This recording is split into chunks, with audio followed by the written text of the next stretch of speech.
Morning students, welcome to the Neeles academy. आज जो है हम NCERT geography chapter second globe अक्षांश एवं देशांतर को डिस्कस करने वाले हैं।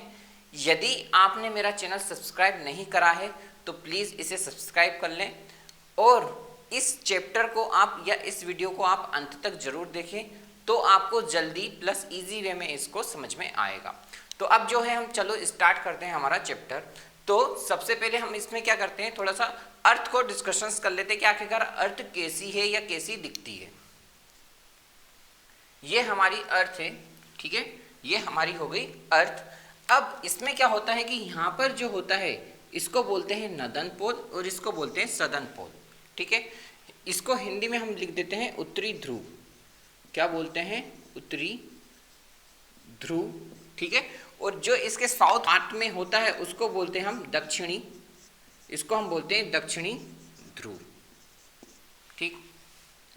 ये हो गया हमारा उत्तर ध्रुव, ये हो गया हमारा दक्षिणी ध्रुव। यदि आप डायरेक्शंस भी देखेंगे या आप दिशा का निर्धारण करेंगे तो वो भी इसी डायरेक्शन में दिशा का निर्धारण होता है। कैसे, मैं आपको यहाँ पर बता देता हूँ। ये होता है हमारा नदन, that means north, south, east and west. तो सेम सिचुएशंस यहाँ पर बनती है हमारे अर्थ में भी। ये हो जाता नॉर्थ, ये हो जाता साउथ, ये हो जाता ईस्ट और ये हो जाता हमारा वेस्ट। तो ये डायरेक्शन सेंस आप बिल्कुल ना भूलें, ठीक। अब हम देखते हैं कि हमारी आखिरकार अर्थ जो है वो कैसी है। तो हमारी अर्थ जो है वो क्या है? गोलाकार नहीं है, गोलाकार नहीं है। तो यदि हमारी अर्थ गोलाकार नहीं है तो फिर कैसी है? तो हमारी जो अर्थ है, ये जो ध्रुवों पर आप देखेंगे, उत्तरी ध्रुव और दक्षिणी ध्रुव पे जाएंगे तो ये आपको थोड़ी सकरी टाइप की दिखाई जाएगी या दिखाई देगी, और जैसे ही आप इसके मध्य में जाएंगे तो ये थोड़ी सी मोटी दिखाई देगी। तो ये एक प्रकार से गोलाकार नहीं होगी। तो फिर कैसे होगी? तो हमारी अर्थ जो होगी एक प्रकार का स्फेरिकल जो होगी वो दिखाई देगी, ठीक है ना। एक प्रकार से अंडानुकार टाइप में कुछ इस प्रकार से आपको दिखाई देगी हमारे अर्थ का शेप। अब जो होता है, आपने कई सारी बार ग्लोब देखे होंगे, ठीक है। तो ग्लोब में आपने देखा होगा कि ये सुई इस टाइप की लगी हुई होती है। ये सुई एक्चुअली में अर्थ की वास्तविकता में नहीं होती है, ये काल्पनिक होती है। तो इसको हम बोलते हैं अक्ष। क्या बोलते हैं हम इसको? इसको हम बोलते हैं अक्ष बोलते हैं, जो कि एक काल्पनिक है। ऐसे हमारी अब क्या होता है, काल्पनिक रेखा पाई जाती है जिसे हम बोलते हैं विषुवृत्तीय रेखा। क्या बोलते हैं? विषुवृत्त रेखा। या फिर हम इसको हम बोलते हैं इंग्लिश में इक्वेटर बोलते हैं, जो कि 0 डिग्री हमको बताता है। क्या होता है ये? 0 डिग्री सेंस बताता है। ये एक अर्थ को एक प्रकार से दो इक्वल पार्ट में, एक हो जाएगा उत्तरी ध्रुव पार्ट, एक हो जाएगा दक्षिणी पार्ट। तो इन दोनों भागों में बराबर हिस्सों में ये विषुवृत्त रेखा इसको डिवाइड करती है। लेकिन ये रेखा वास्तविकता में, मैं आपसे फिर कह रहा हूं कि वास्तविकता में ऐसी कोई रेखा नहीं होती है।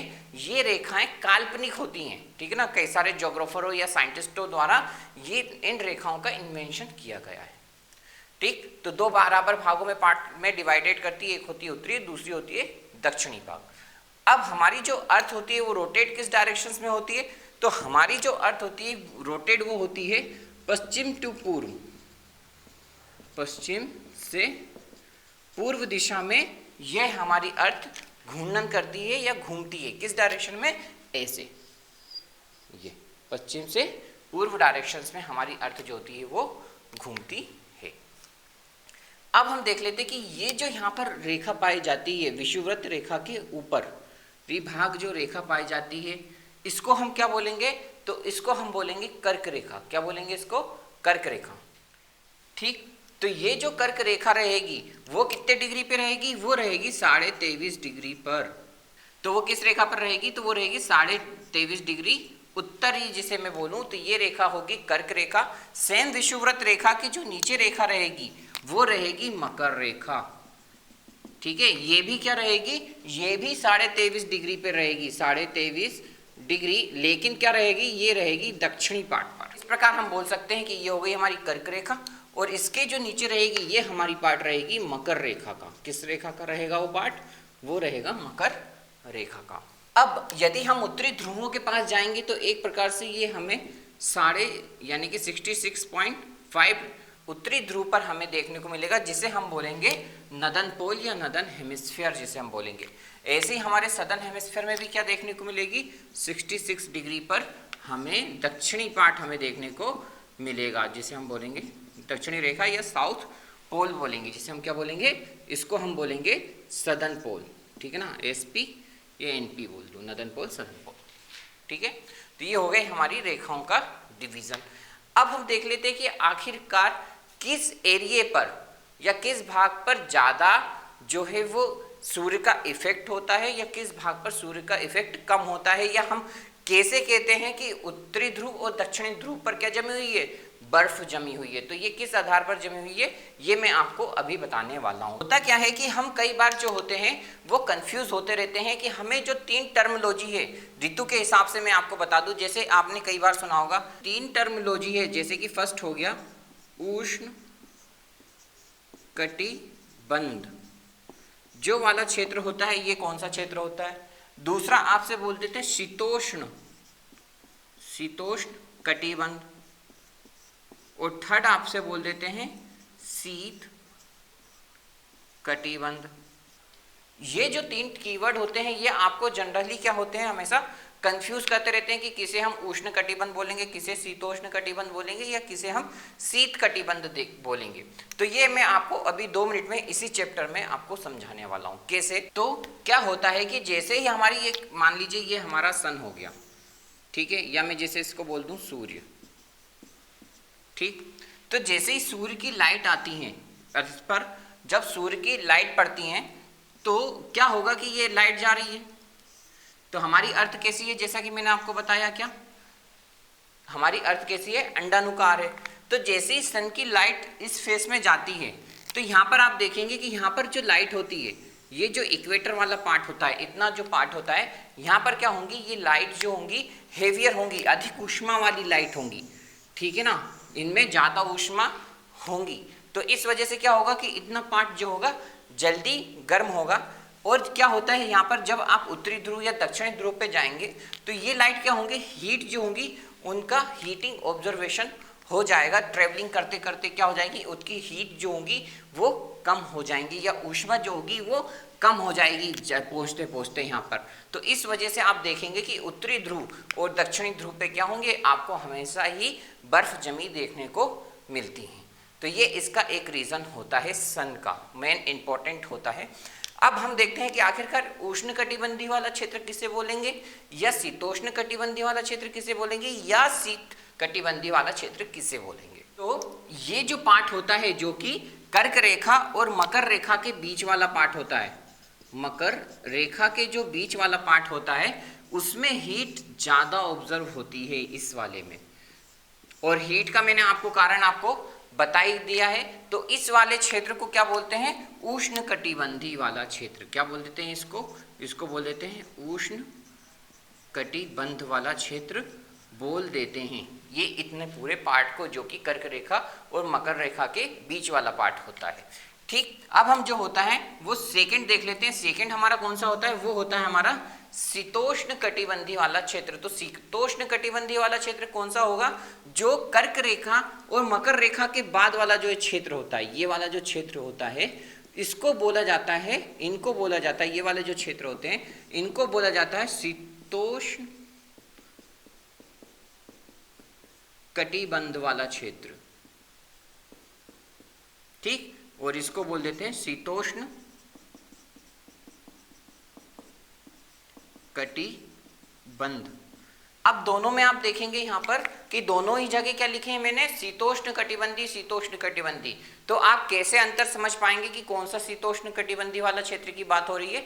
तो इस वजह से यहाँ पर क्या कर देते हैं, उत्तर लगा देते हैं। तो उत्तर वाला यानी डेट मीन्स कर्क रेखा के ऊपर वाले की बात करते हैं, और वहीं यहाँ पर नीचे की बात करें तो वो लगा देते हैं दक्षिणी। तो डेट मीन्स दक्षिण शीतोष्ण कटिबंधी मतलब मकर रेखा वाले भाग की बात करते हैं। तो इस वजह से आप देखेंगे उत्तर या उत्तरी शीतोष्ण कटिबंधी वाला क्षेत्र या दक्षिणी शीतोष्ण कटिबंधी वाला क्षेत्र के बारे में ऐसे चर्चा की जाती है। अब हम बात कर लेते हैं, हमारा थर्ड जो पॉइंट होता है वो होता है शीत कटिबंधी। शीत कटिबंध से ही हमें समझ में आता है। डेट मीन्स यहाँ पर क्या होगी, कोल्डेस्ट एरिया की बात कर रहे हैं। किस एरिया की बात कर रहे हैं या किस क्षेत्र की बात कर रहे हैं, कूल एरिया की बात कर रहे हैं। तो अभी मैंने आपको थोड़ी देर पहले ही समझाया था कि उत्तर पोल और दक्षिणी पोल पर क्या है, हमेशा बर्फ जमी हुई है।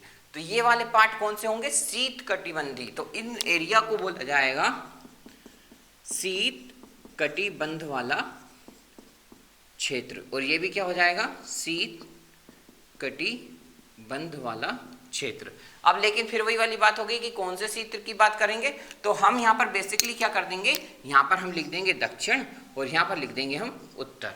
तो उत्तर शीत कटिबंध वाला क्षेत्र और दक्षिण शीत कटिबंध वाला क्षेत्र से आप क्या करेंगे, इसमें वेरिएशंस ढूंढ पाएंगे। तो इस प्रकार से आप देखेंगे कि किस वाले क्षेत्र को हम बोलेंगे, उष्ण कटिबंधी, शीतोष्ण कटिबंधी या शीत कटिबंधी वाला क्षेत्र के बारे में आप इजी वे में आप समझ पाए होंगे। तो अब हम देखते हैं यहाँ पर बहुत इंपॉर्टेंट मैं आपको बताने वाला हूँ लॉन्गिट्यूड और लेटीट्यूड्स के बारे में। डेट मीन्स अक्षांतर और देशांतर के बारे में हम डिस्कशंस करने वाले हैं। ये एक प्रकार से कैसी रेखाएं हैं, ये एक प्रकार से काल्पनिक रेखाएं हैं, लेकिन ये काल्पनिक रेखाएं किसी स्थान की स्थिति को बताने के लिए ही नहीं, बाकी कई सारे जो होंगे वो नॉलेज आपको गेन करवाएंगे। एक प्रकार से ये जो रेखाएं रहेंगी बहुत इंपॉर्टेंट होंगी। तो क्या होगा कि ये एक अपन सबसे पहले बात कर लेते हैं अक्षांतर या लेटीट्यूड्स के बारे में।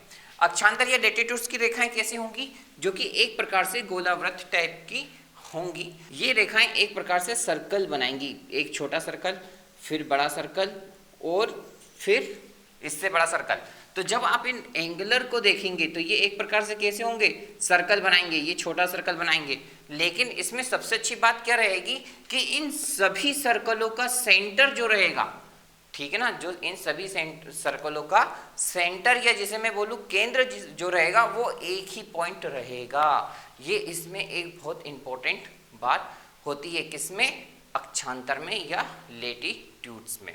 पहली चीज। दूसरी चीज क्या होती है, ये जो सर्कल होते हैं या ये जो रेखाएं होती है अक्षांतर, वो एक प्रकार से समांतर रेखाएं होती हैं। समांतर रेखाएं डेट मीन्स जो कि एक दूसरे को कभी भी प्रतिच्छेद नहीं करती हैं। इस प्रकार से जब सर्कल देखेंगे, सपोज ये मार्कर है तो यहाँ पर छोटा सर्कल, फिर इसके बाद तो ये जो सर्कल जो रहेंगे ये एक दूसरे को क्या होंगे, क्रॉस कभी नहीं करेंगे। ठीक, तो ये एक प्रकार से समांतर रेखाओं की भांति भी काम करती हैं, जिन्हें हम बोलते हैं लेटीट्यूड्स। अब हम बात कर लेते हैं थोड़ी देर बाद लॉन्गिट्यूड्स की।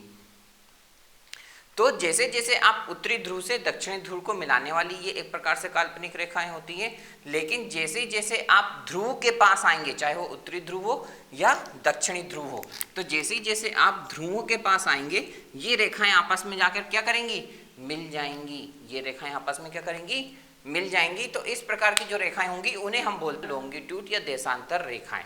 देखिए, आप हिंदी में यदि अक्षांतर या देशांतर आप याद करेंगे तो आप कई बार हो सकता हो कि कंफ्यूज हो जाएं कि लेटीट्यूड अक्षांतर मतलब एसी वाली रेखाएं होंगी या एसी वाली रेखाएं होंगी, खड़ी वाली।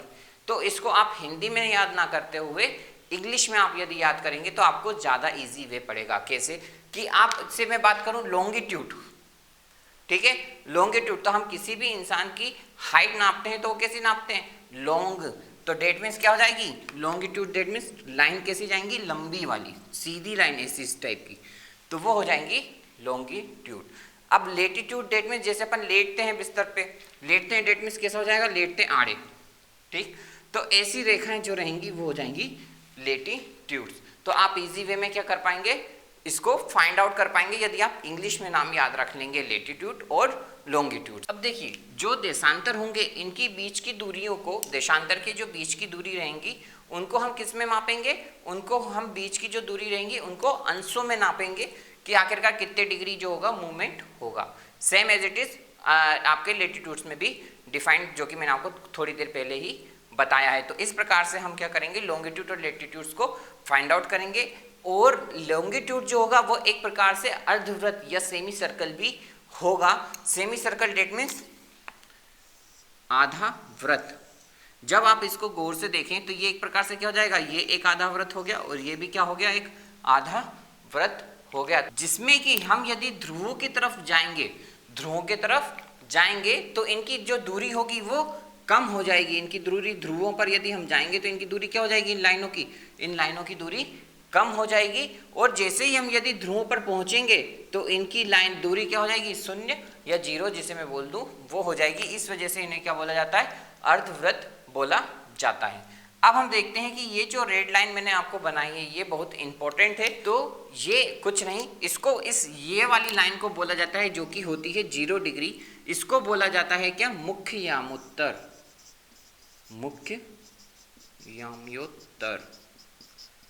रेखा बोला जाता है, क्योंकि ये क्या होती है, 0 डिग्री होती है। और इसको मुख्य यामोत्तर को क्या बोला जाता है, ग्रीनविच जो सिटी थी एक प्रकार से ब्रिटिश में,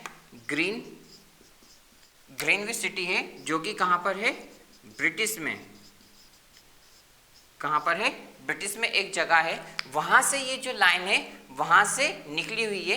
इस लाइन को ग्रीनविच इसलिए बोला जाता है कि ऐसा माना जाता है कि कई सारे जो ज्योग्राफर थे वो ब्रिटिश के ही थे, तो उन्होंने ये जो लाइन थी इसको 0 डिग्री या मुख्य यामोत्तर का नाम दिया गया है, जो कि ग्रीनविच, जो कि कहाँ से निकली हुई है, ब्रिटिश से निकली हुई, इसलिए इसका मान क्या हो गया, 0 डिग्री या 0 देशांतर बोला जाता है। अब यहाँ पर जो ये जो लाइन्स है ये कितनी हो जाएंगी, ऐसे ही यहाँ पर जाएंगे तो ये हो जाएगी 30, 60, 90, 120, तो ऐसे डिग्री चलती जाएगी कहाँ तक, 180 डिग्री तक। सेम एज इट इज ये भी यहाँ तक कहाँ जाएंगी, 30 डिग्री, 60, 90, 120 और 180 पर आकर ये मिल जाएंगी। लेकिन अब हम जो है वो दोनों में डिफरेंस कैसे क्रिएट करेंगे, तो कुछ नहीं कि हम जैसे ही यहाँ पर 30 डिग्री करेंगे तो केवल 30 डिग्री नहीं बोलेंगे, हम बोलेंगे 30 डिग्री ईस्ट, ठीक, 60 degree east, 90 degree east, 120 degree east और 180 डिग्री ईस्ट, ठीक। ऐसे ही यदि हम वेस्ट साइड जाएंगे तो इसको बोलेंगे 30 degree west, 60 degree west, 90 degree west, 120 degree west और 180 डिग्री वेस्ट। तो इस प्रकार से हम जो होंगे देशांतरों को डिनोटेड करते हैं। ईस्ट डायरेक्शन में यदि आप जाएंगे तो टाइम जो रहेगा वो प्लस होता चला जाएगा। इस वजह से आप बताएंगे, कई बार आपने देखा होगा कि हमारी यदि इंडिया की हम बात करें तो हमारा जो GMT होता है, ग्रीन मीडियम टाइम्स, अगर बात करें तो 5.5 घंटे, ठीक है ना, 5.5 घंटे हम आगे हैं। डेट मीन्स क्या हो गया कि हम ईस्ट डायरेक्शंस में हैं। यही यदि हम माइनस की बात करेंगे तो हमें इससे अंदाजा पड़ जाएगा कि ये जो है, ये जो कंट्री है वो वेस्ट डायरेक्शंस में है। तो इस वजह से आप समझ पाएंगे कि ईस्ट किस साइड फ्लो करेगा कंट्री या वेस्ट किस साइड कंट्री डिनोटेड रहेगी। तो अब यहाँ पर आपने देख लिया कि लॉन्गिट्यूड क्या होते हैं, लेटीट्यूड्स क्या होती हैं। अब यदि ये लेटीट्यूड्स जो हैं, ठीक है, इनको आगे हम जैसे लॉन्गिट्यूड्स अपन डिनोटेड करते हैं, तो अब आप समझ गए कि लेटीट्यूड्स कौन से होंगे, लॉन्गिट्यूड्स कौन से होंगे, ये तो मैंने आपको बता ही चुका हूँ। अब ये दोनों पार्ट जहाँ आके मिलते हैं, जहाँ लॉन्गिट्यूड और लेटीट्यूड्स जहाँ आके मिलते हैं, तो इस वाले पॉइंट को बोल जाते हैं ग्रीड। क्या बोलते हैं हम इस वाले पॉइंट को, ग्रीड कहा जाता है। डेट मीन्स इसको आप ऐसे भी बोल सकते हैं कि अक्षांश प्लस देशांतर पॉइंट जो होगा वो ग्रीड कहलाता है। तो आप इस प्रकार से भी इसको डिनोटेड कर सकते हैं। अब जो होता है, हम नेक्स्ट आगे बढ़ते हैं हमारे चैप्टर की ओर। अब हम आगे देख लेते हैं क्या कि अब हम बात करते हैं देशांतर और समय को, ठीक है। तो समय को कैसे मापा जाता है, तो समय को मापने के लिए हम इजी वे में, जिसे हम बोल दें सूर्य, चंद्रमा और ग्रह की गति, इनके द्वारा हम जो होते हैं टाइम को माप सकते हैं इजी वे में। इस आधार पर जो होता है हम समय का अनुमान लगा सकते हैं, किनके द्वारा, समय, चंद्रमा या ग्रहों की गति के आधार पर। कैसे कि यदि हम दोपहर की बात करें, किसकी बात करें, दोपहर में यदि हम बात करें तो दोपहर में जो आपकी परछाई रहेगी, शेडो रहेगी, वो सबसे कम रहेगी। वहीं आप सूर्यास्त या सूर्योदय की बात करें तो आपकी जो परछाई रहेंगी वो सबसे ज़्यादा टाइम ड्यूरेशंस में या ज़्यादा लंबी दिखाई देगी। तो इस वजह से होता है कि हम समय का अनुमान लगा सकते हैं हमारी परछाइयों के द्वारा। तो ये तो हो गया हमारा समय का अनुमान लगाना। अब आखिरकार हम गणना कैसे करते हैं डिग्री में, तो हम समय की गणना विधि में आपको बता देता हूं। गणना विधि, तो हम समय की गणना विधि कैसे कर सकते हैं?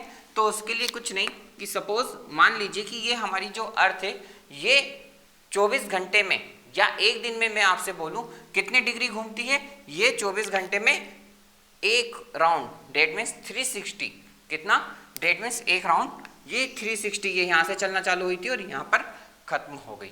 ठीक है, तो इसको मैं बोल दूं एक दिन या 24 हॉर्स।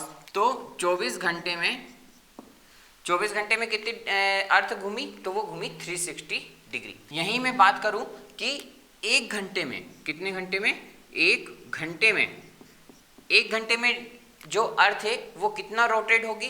तो इसको हम क्या कर देंगे? डिवाइड कर देंगे। तो एक घंटे में हो जाएगा 15 डिग्री। कितनी डिग्री? 15 डिग्री। अब क्या होता है, कई बार ये कंफ्यूज हो जाते हैं और ये गणना नहीं कर पाते हैं। क्यों? क्योंकि हम इस एक घंटे को क्या लिख सकते हैं? इस एक घंटे को हम लिख सकते हैं 60 मिनट। ठीक है ना, एक घंटे को हम लिख सकते हैं 60 मिनट। तो ये अगर हम डिवाइडेड करें 15 चौको 60, डेट मीन्स 1 डिग्री जो होगी वो 4 मिनट में हमारी अर्थ जो होगी वो रोटेट हो जाएगी। तो हम इसको इजी वे में गणना या कैलकुलेशंस कर सकते हैं। इसको आप और उदाहरण समझें। सपोज ये हमारी अर्थ है, ठीक है। अब हमें क्या करना, हम तो हो गए यहाँ पर इंडिया, ठीक। हमें यदि कोई सी रॉकेट मिसाइल लॉन्च करनी है तो हम क्या करते हैं, उठाया और हमने ये डिग्री पर मिसाइल लॉन्च कर दी किसी भी कंट्री पे यदि हमें करना हो। तो अब क्या होगा, हम यदि अनुमान नहीं लगाएं कि कितने देर या कितने समय में हमारी जो कंट्री है कितनी रोटेट हो जाएगी, इसका यदि हमने अनुमान नहीं लगा पाया तो जहां हम यहाँ पर फेंकना चाह रहे थे वो कहाँ पर फेंक जाएगा, कहीं दूसरी कंट्री में जाकर हमारा विस्फोट या सैटेलाइट लॉन्च हो जाएगी। तो ये भी जो होगी, ये जो गणना करते हैं हम रोटेशन होने की, तो ये बहुत ही इंपॉर्टेंट होती है किसी भी सैटेलाइट को लॉन्च करने में। तो ये बड़ा इंपॉर्टेंट रोल प्ले करती है। तो ये जो होंगे टाइम ड्यूरेशंस निकालना आपको भी आना चाहिए। अब यहीं अगर हम इंडिया की बात कर लेते हैं, अब यदि हम इंडिया की बात कर लेते हैं तो इंडिया का यदि हम मानक समय माने तो इंडिया का मानक समय कहाँ देखने को मिलता है, तो ये आपको 82.5 डिग्री, 82.5 डिग्री ईस्ट की तरफ आपको देखने को मिलता है, जो कि कहां पर है, ये प्रयागराज में, प्रयागराज के पास नैनी है, वहां से आपको ये लाइन डिनोटेड देखने को मिलती है। अब हम बात करते हैं ईस्ट और वेस्ट डायरेक्शंस में। तो यदि आप ईस्ट की बात करें तो ईस्ट में जो है ये कितने डिग्री पर देखने को मिलेगा, ये आपको 97 डिग्री ईस्ट की तरफ देखने को मिलेगा। वहीं आपको यहाँ पर ये आपको 68 डिग्री ईस्ट में देखने को मिलेगा। और दोनों के बीच यदि आप ट्रेवल कर रहे हो, कब, ईस्ट से लेके वेस्ट साइड यदि आप ट्रेवलर कर रहे हो तो आपको 1.5 घंटे का, डेट मीन्स 1.30 हॉर्स का आपको डिफरेंस देखने को मिलेगा। डेट मीन्स पूर्व साइड जो होगा वो सनराइज जल्दी हो जाएगा और सनसेट जो होगा वेस्ट में थोड़ा सा लेट होगा। तो इन दोनों में डिफरेंस क्या हो जाएगा, 1.5 घंटे का आपको अंतर देखने को मिलेगा। ईस्ट और वेस्ट, इंडिया की ईस्ट और वेस्ट में एक आप बात और नोटेट करके रखना कि ये जो 68 डिग्री जो है वो ईस्ट बोला है मैंने, वेस्ट नहीं बोला। तो ईस्ट किस अकॉर्डिंग बोला है, इसके अकॉर्डिंग मैंने ईस्ट बोला है, ठीक है ना। इसके अकॉर्डिंग, इंडिया के अकॉर्डिंग मैंने ईस्ट नहीं बोला, क्योंकि इंडिया में आप बोल दो सर ये तो वेस्ट हो गया, तो वेस्ट नहीं है वो, इसके अकॉर्डिंग इसलिए मैंने लिखा है। कितने डिग्री करता है ये लाइन, तो ये करता है 68 डिग्री ईस्ट डायरेक्शंस में, ना कि वेस्ट डायरेक्शन में। कई बार आप क्या करते हैं, गलती कर देते हैं, जो कि नहीं करना। ये इंडिया का ईस्ट और वेस्ट होगा जिसमें 1.5 घंटे का आपको अंतर या अंतराल देखने को मिलेगा। तो आपको ये वीडियो मेरा कैसा लगा, please like, comments and subscribe करना बिल्कुल ना भूलें। यदि आप मेरे नोट्स परचेस या बाय करना चाहते हैं तो नीचे डिस्क्रिप्शन बॉक्स में नंबर दिए हैं जिस पर आप मुझे कॉल या व्हाट्सएप कर सकते हैं। Thank you so much.